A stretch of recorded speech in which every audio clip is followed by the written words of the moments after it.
Bonsoir, bienvenue à l'émission de ce soir. Donc, vous êtes sur la chaîne de Box Brothers. Donc, on est sur l'émission Arlette et ses amis. Je vous salue, je vous dis bonsoir encore. Donc, bienvenue, rebelote, je vais commencer à répéter. On est toujours dans le confinement, on continue confinement. On est toujours dans le couvre-feu chez nous. Donc, à 18 heures, Macron nous dit de rentrer chez nous. Mais bon, bref. Voilà, donc ce soir, nous allons parler, nous nous réunissons justement tout le mercredi à partir de 21 heures sur cette chaîne. Je vous invite vraiment à pouvoir vous abonner, à pouvoir aimer nos vidéos et à partager éventuellement on va dire à nos amis ou carrément à nos familles. Ça pourrait peut-être les aider tout simplement. Donc voilà, avant de commencer justement, c'est mes condoléances à la famille Nissa. Vraiment, courage à cette famille parce que c'est pas évident de perdre un parent. Donc, vraiment, je dis courage, courage, courage. Donc, bonsoir. Donc, ce soir, nous allons, je commence à me répéter, c'est un truc de malade. Mais bon, donc, je suis moi-même Arlette et ce soir, je vais accueillir mon invité qui est avec moi dans le coulisses, le temps normalement, il est connecté. Et je vais le laisser la place de pouvoir se présenter. Pourquoi se présenter? Parce que c'est un grand monsieur qui va nous parler justement comment est-ce qu'on peut, nous, en tant qu'Africains ou nous, en tant que communauté afro-descendante, nous pouvons investir arrêter nos terrains parce que ça nous appartient. Hein.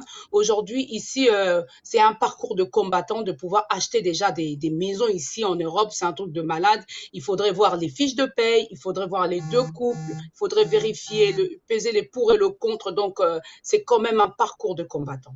Donc, justement, je vais inviter mon invité à se présenter. Bonsoir à toi, Ghislain. Bonsoir, Arlette. Comment ça va?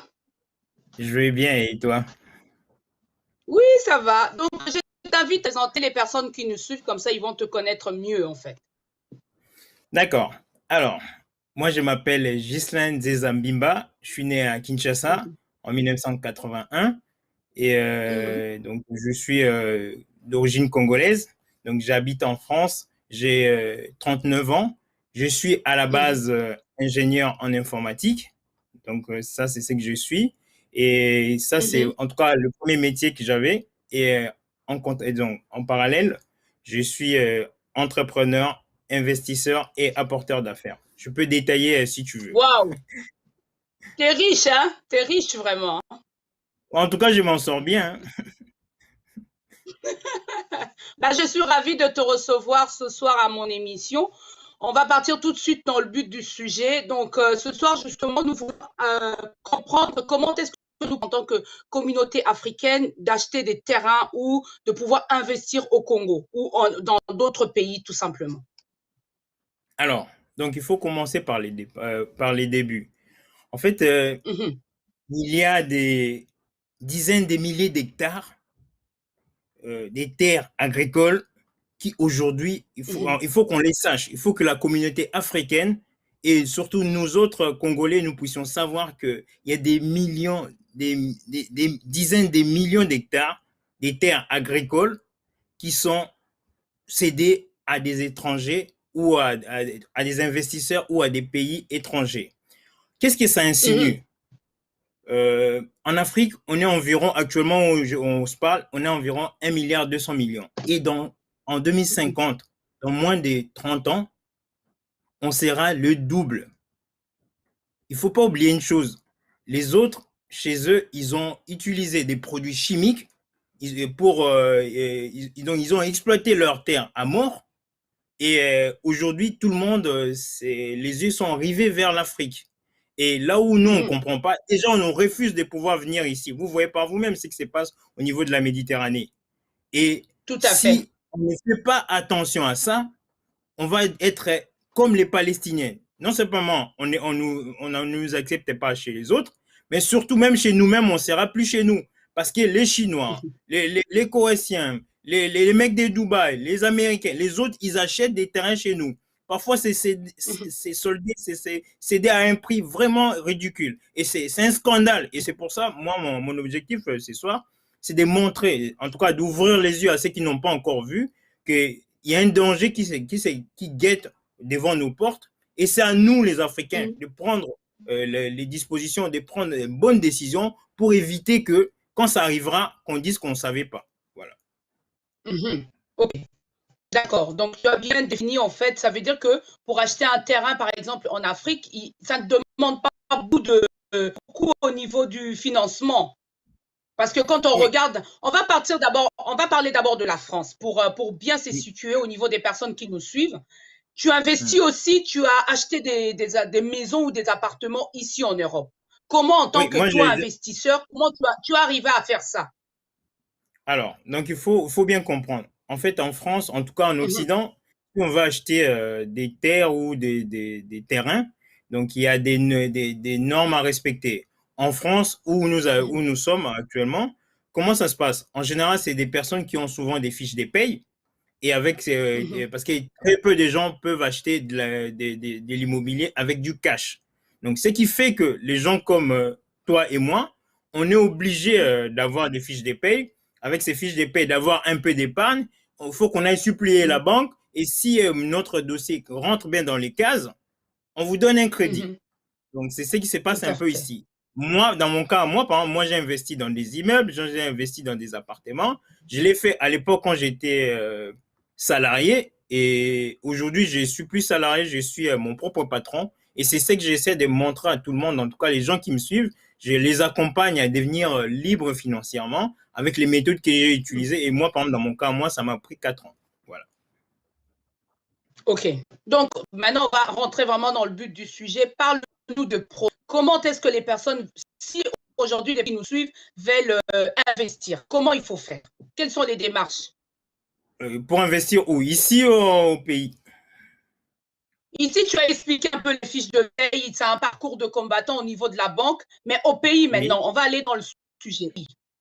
Alors, au pays, en fait, déjà, il faut savoir pourquoi il faut investir au pays. Et comme je vous ai Mhm, parlé précédemment, il y a un vrai souci. On ne se rend pas compte. Moi, je parle des Chinois parce que c'est connu au Congo. En fait, au Congo, mhm, il y a la société chinoise, pour ceux qui ne savent pas, ça s'appelle ZTE International. En fait, c'est une société chinoise dont l'objectif est d'acheter des terres agricoles en Afrique. Aujourd'hui, même si c'est une opacité, en fait, c'est quelque chose, c'est un dossier qui est un peu où on ne dit pas beaucoup, mais cette société mhm, a acheté beaucoup de terres au pays, au Congo. Et ces terres-là, en fait, les Chinois utilisent pour produire de l'huile de palme, par exemple, et derrière faire des biocarburants. Et nous, ça ne profite même pas aux Congolais. Je ne sais pas si toi, tu peux me dire si un Congolais peut être capable d'aller acheter un terrain en Chine. Moi, je ne suis pas sûr. non, Donc, et pour bah quand ils non. viennent, on leur laisse même. Et des fois même, il y a des gens, quand ils arrivent dans un coin, on enlève les gens dans un village. Et c'est ces genres de détails qu'on veut plus.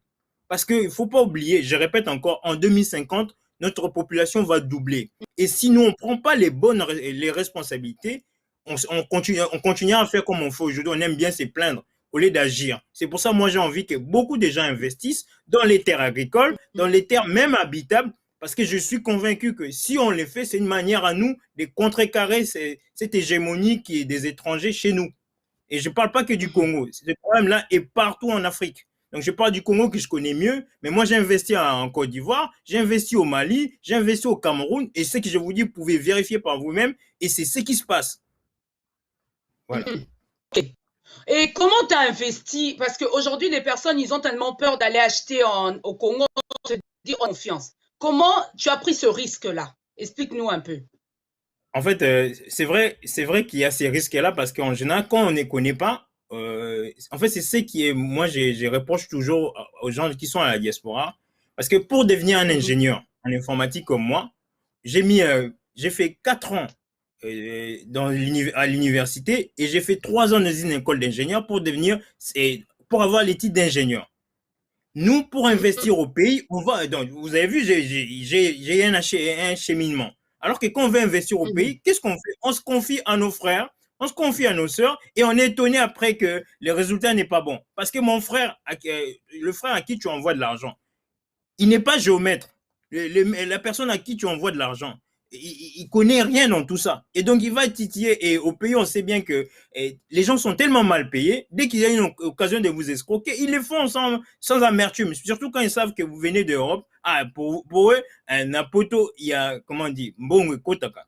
Et c'est ces genres de choses qu'il faut éviter. Et moi, en fait, j'ai mis en place un circuit qui permet aux gens aujourd'hui d'acheter, de devenir propriétaire clé en main. Ça veut dire quoi? Donc, toi, tu donnes ton argent ici. Nous, on fait toutes les démarches là-bas sur place. Et si tu es intéressé, on te ramène ton boucolpan, on te ramène chez toi. On te ramène chez toi ici Ah en Europe, oui. peu importe où tu te trouves, on te ramène. Et donc, et si tu as de la famille au pays, on leur fait visiter le bien, en fait, le bien qu'on a prévu pour vous. Et surtout, surtout, surtout, ce qui est important. Donc, non seulement on les fait visiter, mais on fait en sorte que tous les documents soient réunis pour que tu n'aies plus des problèmes qu'on a souvent au pays, parce que et tu sais bien, au pays, une parcelle ou bien un terrain peut être acheté à plusieurs personnes. Et nous on garantit cela parce que on a une équipe sur place, que ce soit au niveau des coins où on cible. Nous, on est souvent en Tsélé, à Maluku, à Kimwenza. Et on a aussi des personnes au niveau du ministère des Affaires foncières qui font en sorte que quand on achète un bien, on fait tout, on vérifie tout en amont pour qu'il n'y ait pas de problème, qu'il n'y ait pas de problème dans la famille, qu'il n'y ait pas de problème avec la commune, qu'il n'y ait pas de problème avec les chefs des quartiers et surtout qu'il n'y ait pas de problème tout court au niveau des documents des affaires foncières. D'accord. Donc, ça veut dire que déjà confiance en tant que personne adulte, on a quand même en ligne. Vous mettez votre signature pour pouvoir, au cas où ça tombe à l'eau, on va se permettre, parce qu'on ne sait jamais, on a l'abri de rien. On a quand même un contrat qui nous réunit, qui nous lie, pardon, entre vous et l'acheteur. Oui, oui, tout à fait, tout à fait. Et parce qu'en fait, on fonctionne en société. Il y a une société qui est sur place, immatriculée. Mhm. Donc, pour les gens, en tout cas, qui achètent, ils ont tous les détails et il y a un contrat qui est lié entre eux et l'entreprise qui s'appelle Sodescaf. Sodescaf, c'est ça l'entreprise qui est créée au pays. Donc, c'est cette société Mhm. qui s'occupe des différentes démarches de bout en bout. Donc, depuis que vous payez euh, votre rapport, si pour les gens qui font l'apport, ou bien pour ceux qui payent cash, dès que vous avez payé, il y a une période de 2 semaines où nous, on se charge de Mhm. régler tous les problèmes des papiers parce que les terrains sont déjà disponibles, les terrains ont été déjà cadastrés. Là, au moment où je parle, il y a les derniers bornes qui sont en train d'être mis en place. Il y a toutes les démarches qui ont été déjà entreprises et au moment où je vous parle, il reste que en fait, on est presque prêt pour accueillir les premiers clients parce qu'il y a eu déjà des précommandes. J'allais oublier, il y a déjà eu des précommandes. Donc, ce qui fait que, voilà, en plus, on est dans un espace où on a bien fait de sélectionner les gens. Pourquoi? Parce qu'en fait, comme je vous disais, le problème des terrains, chez nous, la terre est sacrée. Moi, je ne comprends pas pourquoi, quand il s'agit des terrains, les gens jouent avec. La terre nous nourrit, la terre nous enterre, la terre nous rend riches. Donc, à un moment donné, moi, ce que j'ai compris, si nous, on ne comprend pas le message que nous donne la terre, ça va être compliqué. C'est pour ça, moi et mes partenaires, on a compris qu'il était important de lutter, d'entreprendre ces combats. Pourquoi? Parce que je sais que si nous, on maîtrise, si nous, on ne garde pas cette terre, je ne pense pas que ça sera les Chinois qui a déjà bousillé sa terre. Je ne pense pas que ça sera l'Américain pour qui son sol ne produit plus grand-chose, viendra faire en sorte de protéger la terre du Congo. Et moi, je nous invite pas que simplement que le Congolais, parce que les gens qui investissent, il n'y a pas que le Congolais. En tout cas, parmi les gens qui ont préacheté, il y a des Martiniquais, il y a des Guadeloupéens, il y a des Camerounais, il y a des Congolais d'en face, justement parce qu'ils ont vu le combat. En fait, nous, on se bat plutôt pour le combat parce qu'on est convaincu qu'aujourd'hui, si chacun d'entre nous, que ce soit en Occident ou sur place, arrive à posséder des terres, au moins c'est des terres en moins que les autres n'auront pas. En fait, c'est ça notre stratégie. C'est un combat qu'on mène depuis un bon bout de temps parce qu'on s'est rendu compte que si nous, on ne les fait pas, ça ne sera pas aux autres. Donc, il faut qu'on les sache bien parce que nous, les Africains, on est tout le temps habitués à nous plaindre. Je répète encore, nous, on est habitués à nous plaindre tout le temps. C'est la faute de tel président, c'est la faute de tel ministre. Et pourtant, Oui. quand il s'agit des affaires, on n'a pas pitié d'escroquer l'autre. Donc, pour une fois, nous, on essaie de bien faire les choses et on permet à des gens de devenir propriétaires. Parce qu'en fait, comme tu l'as dit, pour devenir propriétaire en Europe, ou bien en tout cas en Occident en général, c'est parfois un parcours de combattant. Et tout le monde, malgré la bonne volonté, il y a même parfois, je ne dis pas que c'est tout le temps, mais il y a parfois des racistes et il y a des gens qui arrivent, en fait, leur comportement ressemble un peu à du racisme. Je l'ai dit parce que je l'ai vécu. Hein, avec un dossier vraiment complet, mais on te refuse un crédit. Et en plus, ils n'ont même pas le droit d'être justifiés. Tu vois, quand ces genres de choses arrivent, et moi, je pense qu'il est important, surtout que pour nous autres, tu vois, on a des enfants qui naissent ici. À un moment donné, moi, je me dis, qu'est-ce que ma fille, en fait, qu'est-ce que je peux lui léguer comme souvenir, comme héritage? Et moi, je sais qu'aujourd'hui, avec le type de terrain qu'on propose, ça permettra à beaucoup de parents. Je pense que les gens qui sont en Occident, ils ont plus de facilité d'acquérir ces terrains, déjà l'acquisition des terrains, et après, la construction, ça peut venir après. Mais nous, on accompagne les gens pour ça. Déjà, la première phase, comme j'ai dit, c'est l'achat des terrains. Et dès que c'est bon, nous, on s'occupe. En fait, on fait les choses un peu comme ici, mais en tenant compte du contexte africain. Donc, la première phase, on s'occupe de l'achat du terrain. Dès que c'est bon, on parle de la partie viabilisation parce qu'il ne faut pas l'oublier. Nous, en général, en Afrique, on achète des terrains. Après, on ne fait rien avec. On se rend compte qu'il y a des érosions. En fait, il n'y a pas de toilettes, il n'y a pas de services de voirie, il n'y a pas de services d'électricité, il n'y a pas de services d'eau usée. Il y a tous ces aspects-là. Nous, on en a pris en compte. Et l'idée, c'est quoi? C'est de permettre aux gens qui sont ici, si un jour ça leur dit de rentrer au pays, ils vont aller vivre chez eux.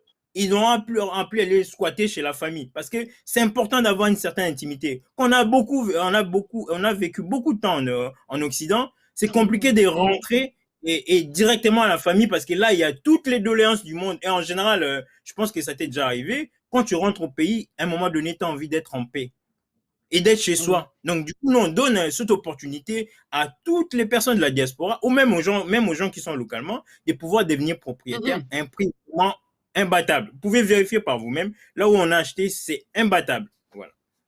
Merci.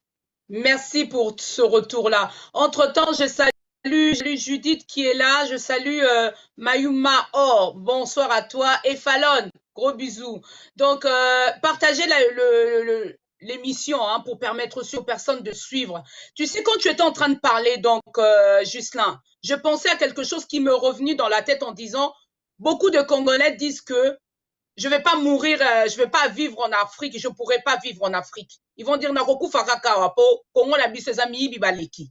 Qu'est-ce que toi tu pourrais dire? Parce que là tu nous pousses à aller acheter. Et demain, on se dit la famille va tomber dessus et ça va être tellement, ça va prendre des ampleurs. Explique-nous un peu comment toi tu peux motiver les gens? Mais moi, je pense qu'ils se trompent. Dans tous les cas, même si on devient français, on reste toujours congolais.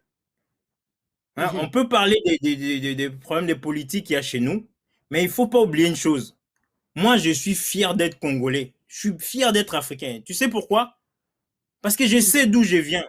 C'est ces pays-là, c'est cette terre-là qui m'a vu naître. Et je pense que c'est une erreur de croire que même si on s'intègre, même si on essaie de devenir blanc, non. Un lion, même s'il naît dans un poulailler, ça restera un lion. Il faut vraiment qu'on les sache.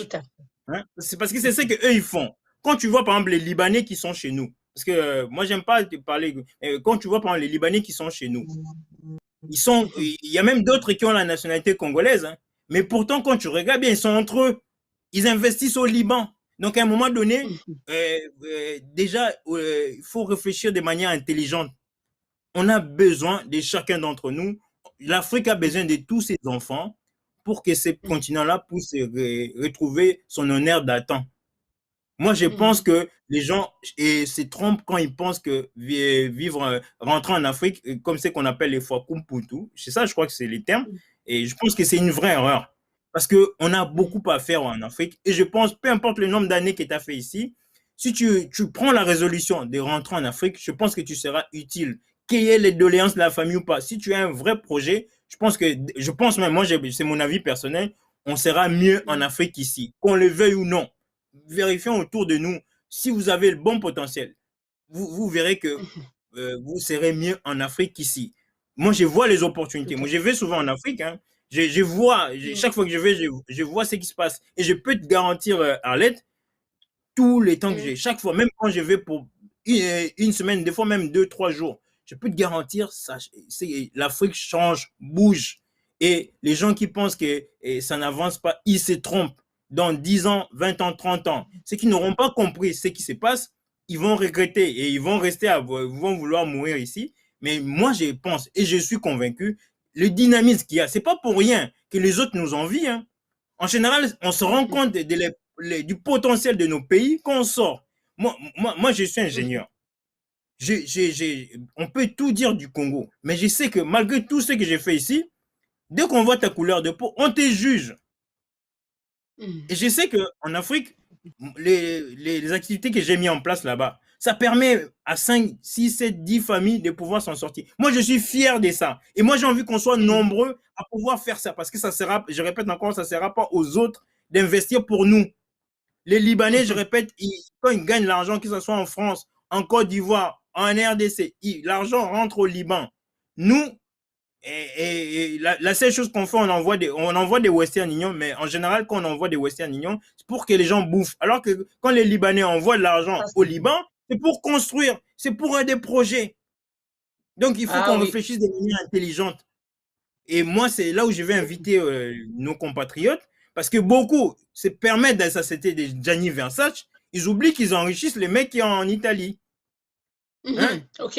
Je vois des fois nos musiciens, ils portent des marques, machin et tout ça, alors qu'ils peuvent créer eux-mêmes ces genres de trucs. Donc, à un moment donné, au lieu de toujours se plaindre de pouvoir faire de la publicité des autres, moi, je pense qu'on devait mettre en valeur nos couturiers, on devait mettre en valeur l'intelligence africaine. Et c'est pour ça que moi, je lutte, que ce soit ici, même quand je vais en Afrique. Et c'est pour ça, d'ailleurs, même, j'ai fait de la grosse transformation en Afrique.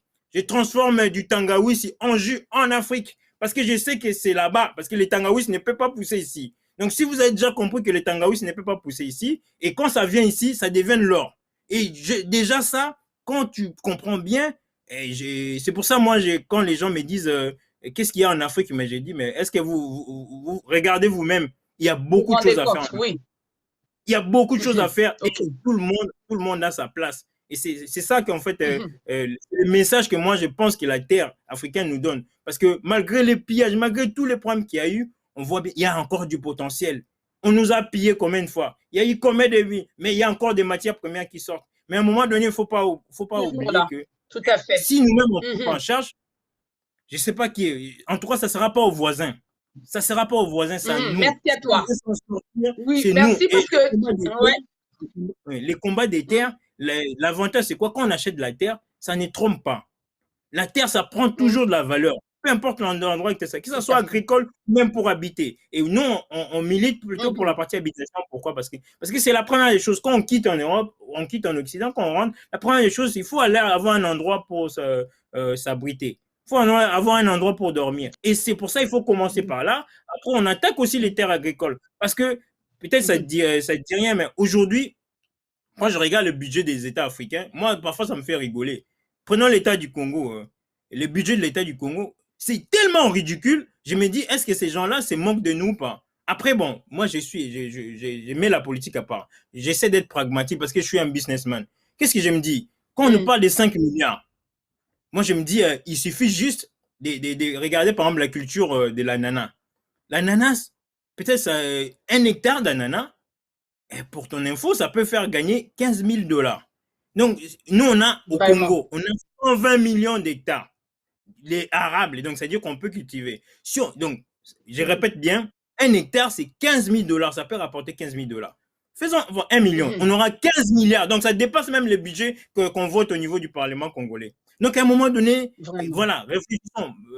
Il y a des gens qui disaient, ouais, mettons-nous dans l'agriculture. Oui, il faut qu'on se mette dans l'agriculture, parce que même pour manger, on n'a pas assez. La nourriture chez nous, on importe. Et la dernière fois, j'étais à la Kinshasa, je ne vais pas citer les noms, mais vous connaissez, il y a plein de supermarchés, des autres. Et vous rentrez dedans. Arlette, je te garantis, les yeux dans les yeux, j'étais petit. Moi, j'étais énervé. Tu sais pourquoi? Parce que dedans, on vendait 90% des produits étaient importés. 90% des produits qui étaient dans ces supermarchés-là, je ne dirais pas pour ne pas faire leur publicité, c'était importé. Et le pire, ces produits-là, ici, ça coûte, c'est des produits qui ont des premiers prix. À Colruyt, si vous allez en Belgique, vous verrez, c'est des produits de merde qu'on nous vend là-bas. En France, si tu vas à Carrefour, tu vas à Auchan, c'est des produits de merde. Et c'est ça qu'on nous vend là-bas. Et je donne un exemple concret. Un jus de fruits, jus d'orange. Écoute bien, jus d'orange, c'était 31 000 francs. Je sais pas, ça fait 15 $. Merde, 15 dollars. Ici, voilà. Et tu vois, quand je vois ça, je me dis, chez nous, l'orange pourrit. Là, les mangues Oui, pourrissent. vraiment. Et voilà. Et du coup, à un moment donné, c'est pour ça que je dis il faut qu'on fasse confiance à nos agriculteurs. Il faut qu'on ait nos propres terres. Il faut qu'on finance On l'aspect là. va, oui. Ghislain, Voilà. parce que je pense que tu as été tellement loin, je vais juste te Oui, poser oui, une mais question parce qu'il y a des en fait, personnes qui posent des excuse-moi, mais questions. quand je vois tout ça, je me dis, à un moment donné, il faut qu'on se réveille, les amis. Il faut qu'on se réveille. Tout Donc, à ça fait. sert à rien. Laissons la politique aux politiciens. Faisons les bonnes choses. Vous verrez dans 10 ans. Dans 10 ans, les gens vont nous respecter si on fait les choses de la bonne manière. Ah, merci beaucoup. Merci parce que les gens me posent la question justement en live en disant c'est quoi le prix en fait de ce terrain-là? Ça coûte Alors, combien? Alors, en fait, il y a deux stratégies qu'on a mis en place. Parce qu'on veut permettre à Mhm. tous les fils et les fils d'Afrique, parce que je vous dis, les gens qui achètent nos terrains, ce n'est pas que des Congolais. Moi, je suis ouvert à tous les Africains, parce que je sais que le combat qu'on mène au Congo, c'est les mêmes qu'on mène à Abidjan, à Douala et à Bamako. En fait, les prix, Oui, d'accord. c'est des 4500 euros les 20 mètres sur 20. 4500 euros. Et ça c'est quand vous achetez cash. Et il y a un moyen d'acheter, donc de payer en plusieurs fois. Donc en gros, il y a un acompte de 1000 euros et il y a 12 tranches, je ne sais plus, c'est des 200, 300, je ne me rappelle plus du montant. En tout cas, il y a d'un côté, donc il y a, si vous payez cash, c'est 4500 euros. De l'autre côté, vous pouvez payer en plusieurs tranches avec un acompte de 1000 euros et les restes, vous pouvez payer en 12 Mhm. mensualités. Voilà. Vraiment, papa. Non, mais Hmm. c'est pas Mais possible. ça permet à Quand tout le tu monde. détailles Et comme dans tous ça, les cas, ça ne coûte pas oui. cher. Voilà. C'est le prix de 1 Quand mètre tu carré parles en comme France. ça, excuse-moi, je vais te couper. Quand tu parles, ça donne tellement envie parce qu'on se rend compte que l'argent qu'on dépense du jour au lendemain pour acheter un sac griffé, on va même dépenser 1500 voire même 1200 euros. Mais les Hmm. terrains, on peut payer en plusieurs tranches. Donc, ça veut Oui, dire que tous les que nous sommes ici en Europe, on peut aujourd'hui devenir propriétaire en rien du tout. tout à fait. Tout à fait, c'est ça notre objectif. Parce que moi, j'ai envie que quand un de nos tontons, une de nos tantines rentre au pays, qu'elle soit fière. Parce que beaucoup de gens ici travaillent, font des travaux très, très durs. Moi, je sais, moi, j'ai ma tante Brigitte, par exemple. Je vois comment elle bosse. Je vois comment elle a galéré. Quand je suis arrivé en Europe, j'ai vu tout ça. Et quand je vois tout l'effort qu'elle a fourni, et donc, pour moi, en fait, c'est une sorte de récompense d'avoir ces genres de terrains où tu sais que quand tu rentres chez toi, tu rentres en Afrique, tu rentres chez toi. Tu rentres plus squatter Voilà. chez la famille. Voilà. En fait, c'est ces souhaits-là qu'on veut, c'est ces rêves-là qu'on veut aider les gens qui les souhaitent qu'ils puissent se réaliser. Parce qu'on pense qu'il est nécessaire qu'une personne qui est à Londres, qu'une personne qui est en Finlande, qu'une personne qui est aux États-Unis, au Canada, peu importe l'endroit où vous êtes dans le monde, que vous puissiez être, parce que aujourd'hui c'est possible. Et je vous garantis, quand vous payez par notre canal, on vous donne, en tout cas, vous devenez propriétaire clé en main. Donc, on viendra vous remettre les clés, les papiers, les boucles et les main en main, comme ça, vraiment, clé en main. Et c'est ça notre challenge, c'est ça c'est ce qui nous motive aujourd'hui chez Sodescaf. Mhm. Je vais quand même lire un peu quelques commentaires des personnes qui viennent d'écrire. Donc, on te félicite déjà de dire que tu fais la fierté du Congo. Pour dire que le Congolais, chaque Congolais ou chaque Africain a cette capacité de faire des choses. J'ai une personne qui me demande au niveau de, voilà, bravo pour ton courage. Et on me dit, le monsieur parle tellement bien, chapeau à toi. Il y a Kimia, donc, comment ça s'appelle, Judith, tu dis, elle demande aussi, donc, elle fait comme vous, hein, donc elle fait comme toi, je vais vous voyez. Elle dit, réveillons-nous. Donc, après, il y a Fallon qui écrit déjà commencer à nous piquer de nos nombreuses cultures, déjà commencer à connaître qui nous sommes.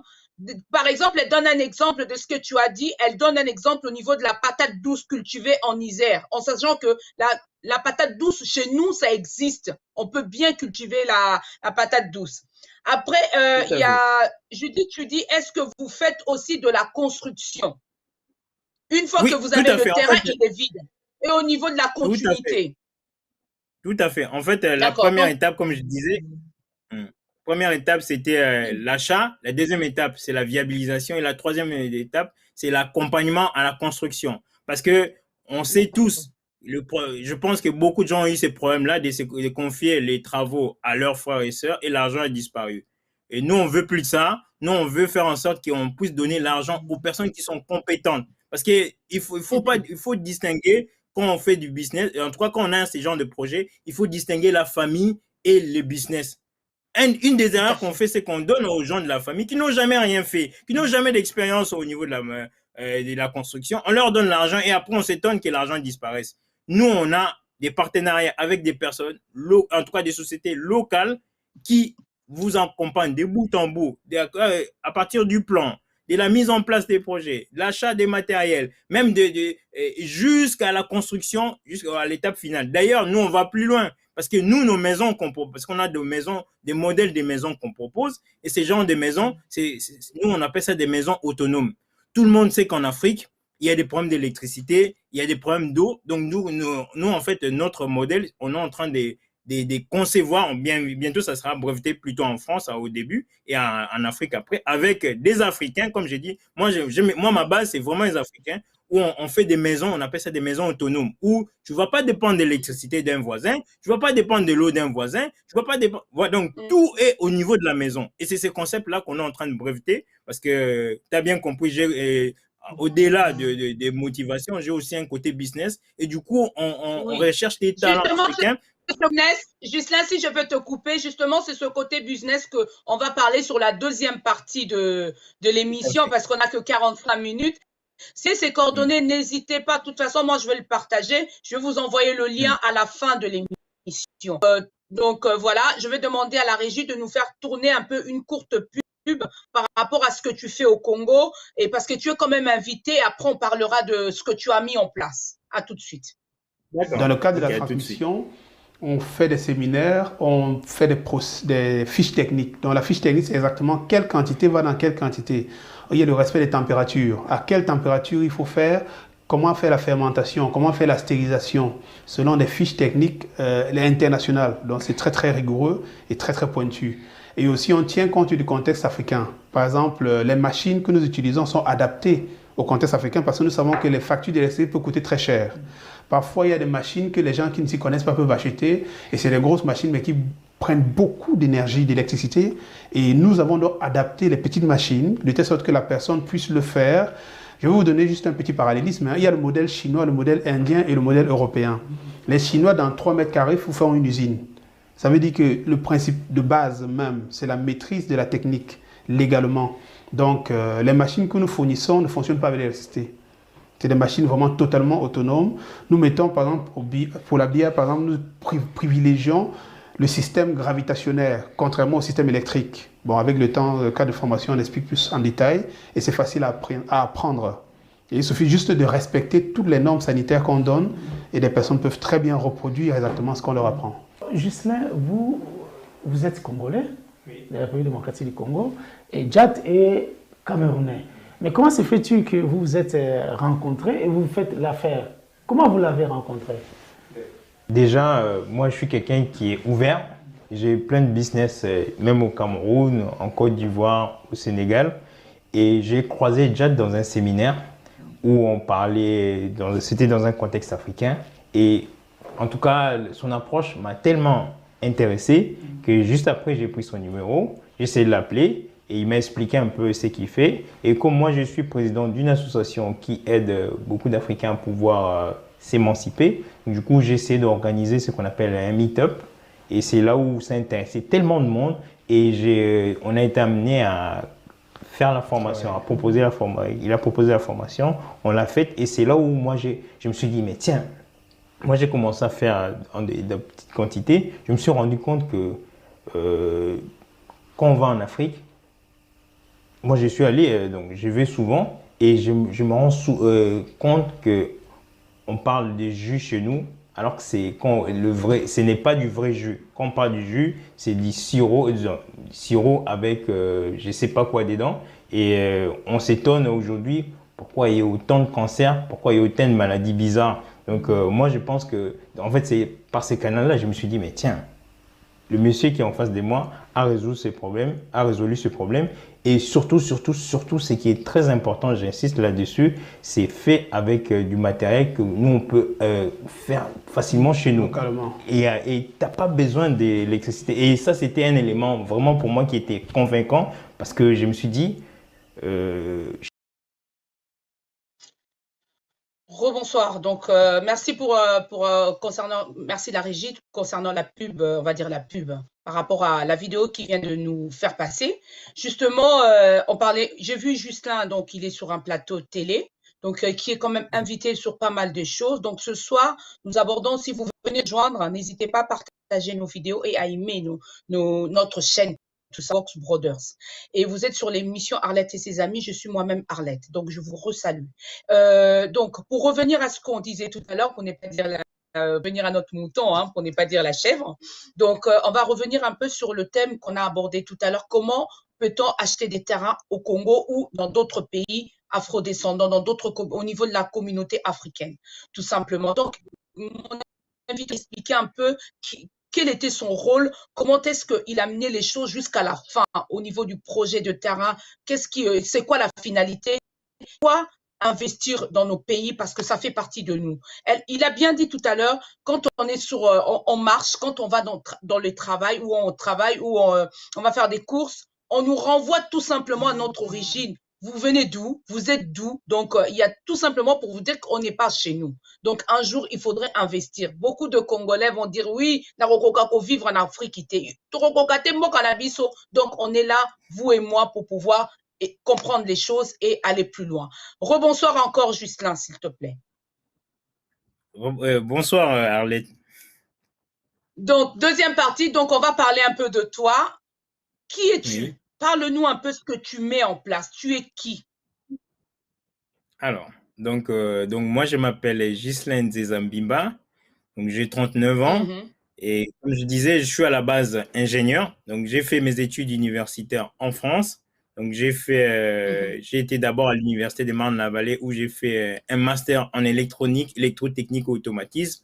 Après, j'ai fait un diplôme d'ingénieur en informatique à l'EFRAY. Donc, voilà, je suis diplômé en informatique, option télécom et réseau. Donc, ça, c'est le côté école. Après, de l'autre côté, comme je disais, je suis entrepreneur. Donc, depuis 2017, j'ai créé 5 entreprises en France et il y a 2 entreprises en informatique. Non, je te coupe parce que ça m'étonne. 5. Bravo, oui. Oui, donc il y en a 5 en France et une entreprise au Congo. Donc, les 5 entreprises, il y a 2 qui sont en informatique, où on développe des logiciels et on fait des prestations de services informatiques. Après, j'ai un autre business où je travaille avec le coach Ricardo sur le projet Vision la Chèvre. Donc, pour les gens qui ne connaissent pas, donc Vision la Chèvre, c'est un projet qui permet à amener les Africains à croire en eux et surtout à comprendre ce que c'est l'intelligence financière et à devenir riche. Parce que je pense qu'on doit être amené à comprendre qu'on est venu sur Terre pour vivre correctement notre vie. On n'est pas là pour accompagner que les autres. Et dans le projet Vision la Chèvre, on permet à des Africains de pouvoir comprendre comment on peut partir des zéros et devenir millionnaire ou riche financièrement. Donc ça, c'est le projet avec le coach Ricardo. Donc toi, tu es millionnaire. Je suis pas loin, ouais. Je suis pas loin. Mais bon, moi, je me cache pas. Moi, je gagne très bien ma vie. Hein. Je gagne très bien. Je pense que je gagne bien ma vie sans prétendre quoi que ce soit. Je gagne vraiment très bien ma vie. Je suis au-dessus du niveau moyen en France, peut-être même au-dessus du niveau moyen, peut-être en Afrique. Donc, je gagne très bien ma vie. Voilà. Oui, excuse-moi, je t'ai voilà, coupé. donc en fait, oui, en fait, les gens ne se rendent pas compte, mais moi, aujourd'hui, et ce que je les gagne légalement avec mes business qui fonctionnent parfois de manière automatique. Et d'ailleurs, en parallèle, moi, j'ai investi dans l'immobilier en France. Et parlons plutôt de l'immobilier en collectif parce que j'ai investi aussi avec un groupe où au moment où je vous parle, on vient d'acheter notre 2e immeuble. Et pourtant, on est en période de crise. Donc, comme quoi, c'est pas le coronavirus qui nous empêche d'avancer. Donc, moi, je parle, juste hier, on a fait le virement d'un 2e immeuble qu'on a acheté à Sedan, justement pour montrer que entre Africains, entre Noirs, on est capable de faire les choses. Parce que les Chinois les font. Les Libanais les font. J'ai parlé tout à l'heure des Libanais. Parce que, à part les Chinois, les Libanais, moi j'ai un ami à moi qui est vietnamien, à Paris, dans le 13e arrondissement, si vous êtes là-bas, la plupart des immeubles, ça appartient plus aux Français des souches.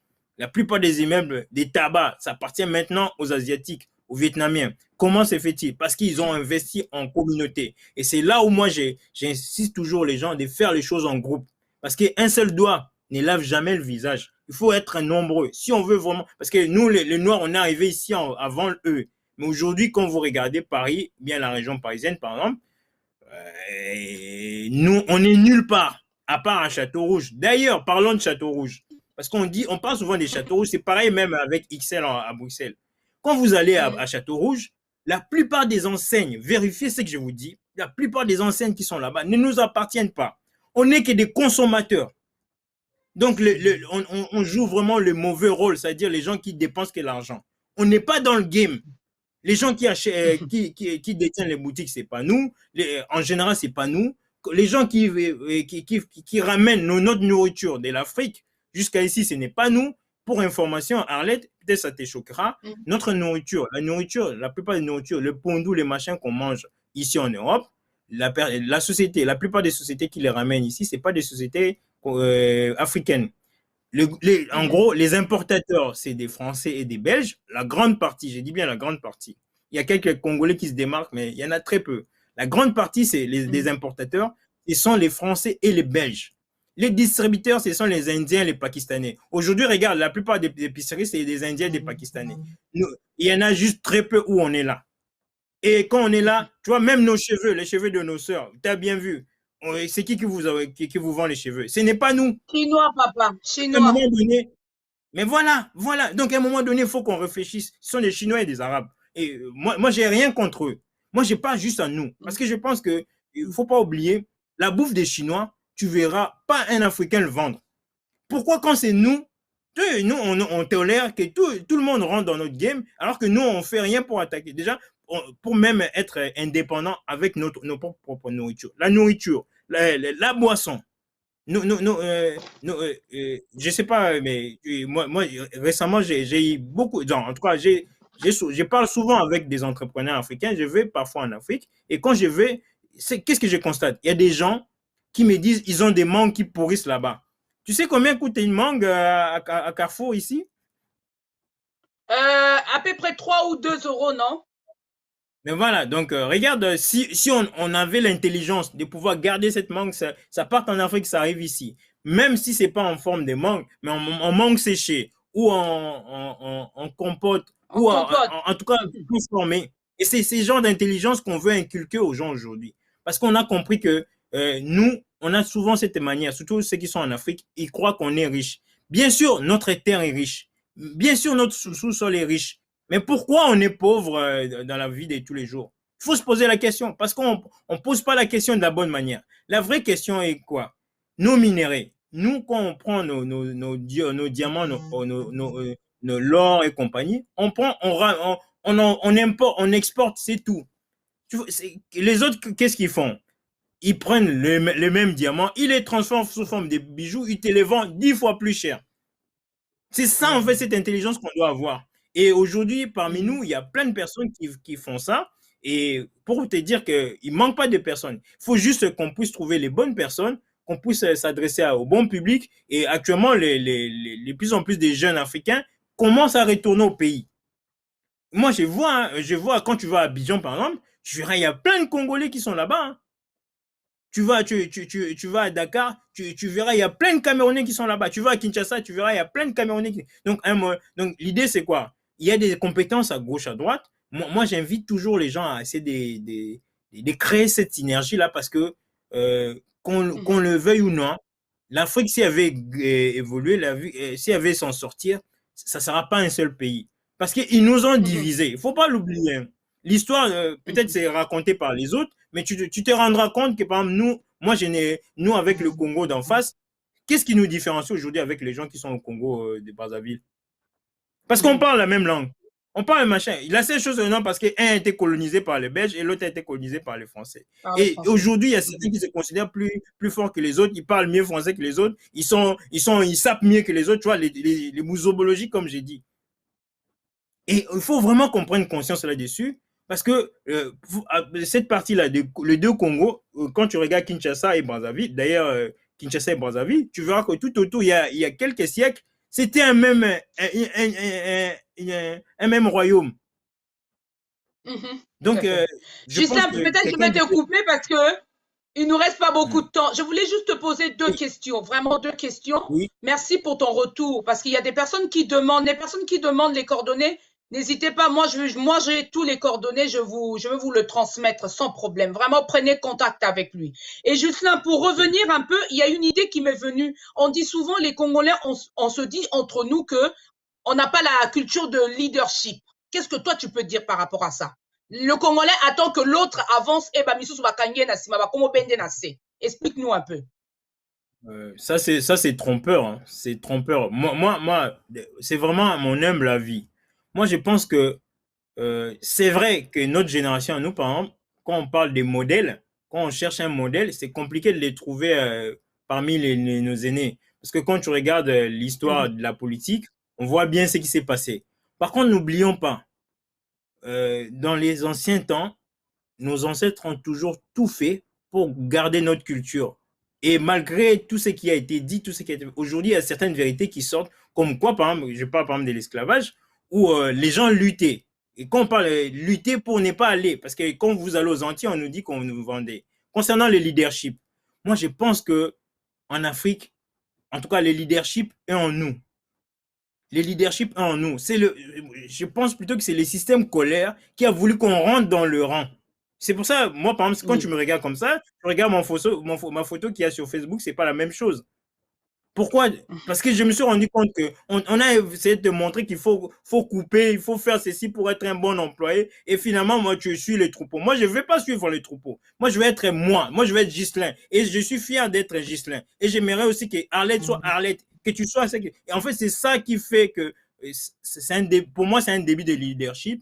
Et je pense que si on arrive à essayer de creuser, à comprendre vraiment cet aspect-là, chacun d'entre nous sera déjà leader dans sa famille, parce que c'est le premier endroit où on peut être leader.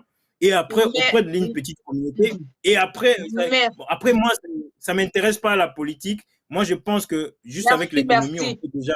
Merci. Voilà.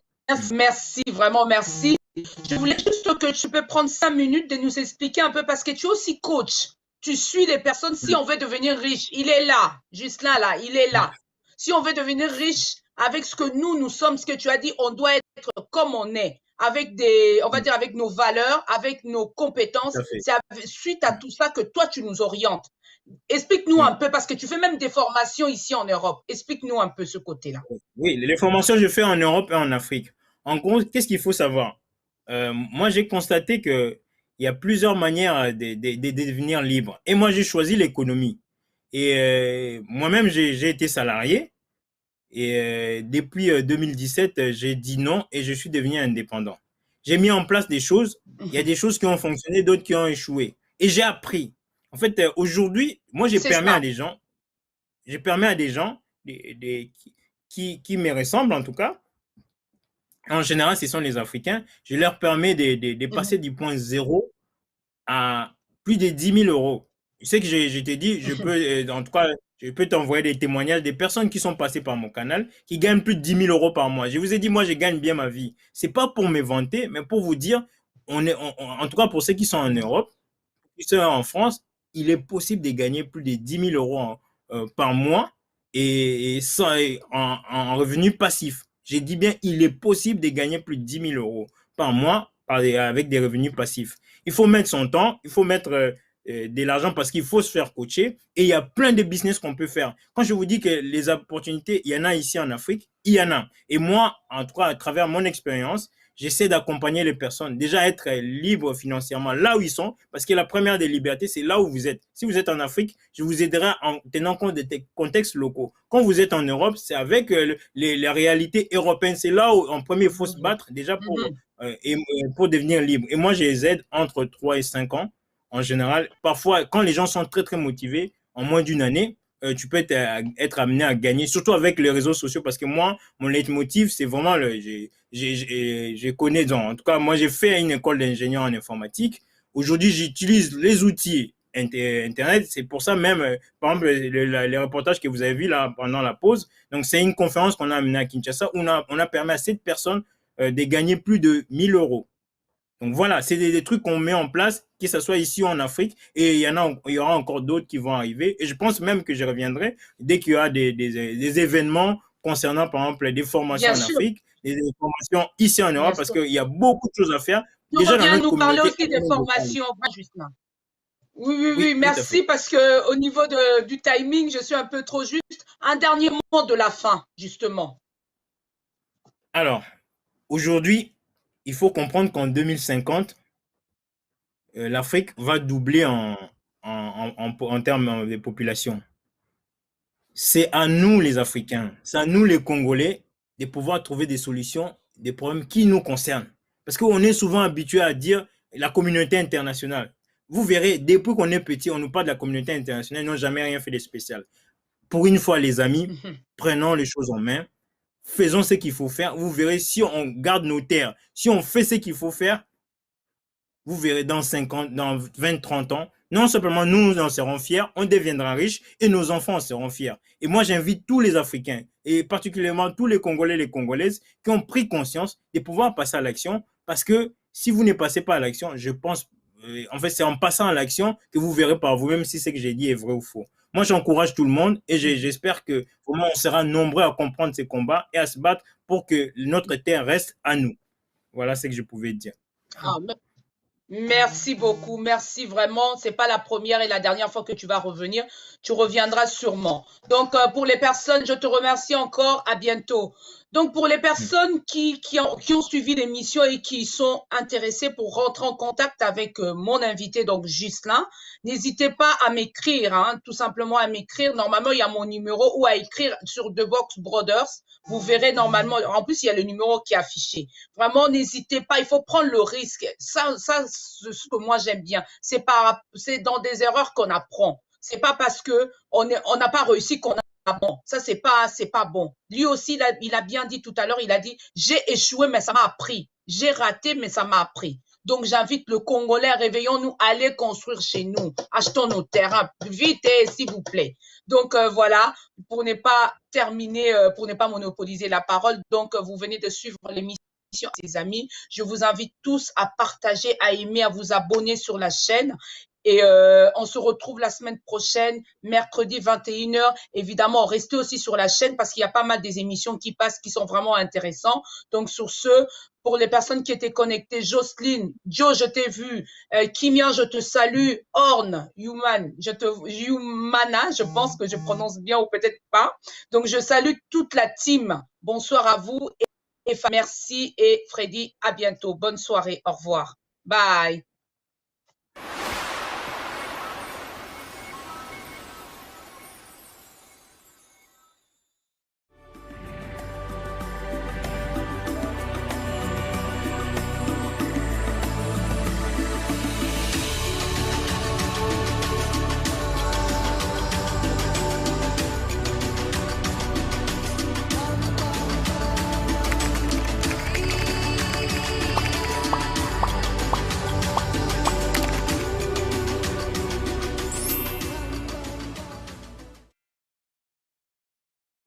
The Boss Brothers TV est maintenant disponible sur toutes les plateformes. Ouvrez votre App Store ou Play Store et tapez Boss Brothers TV. Téléchargez l'application pour être connecté on the go. Suivez les dernières informations, buzz et divertissements de la communauté congolaise partout dans le monde. Ne ratez plus jamais vos émissions préférées. The Boss Brothers, tout le monde est connecté, tout le monde en parle.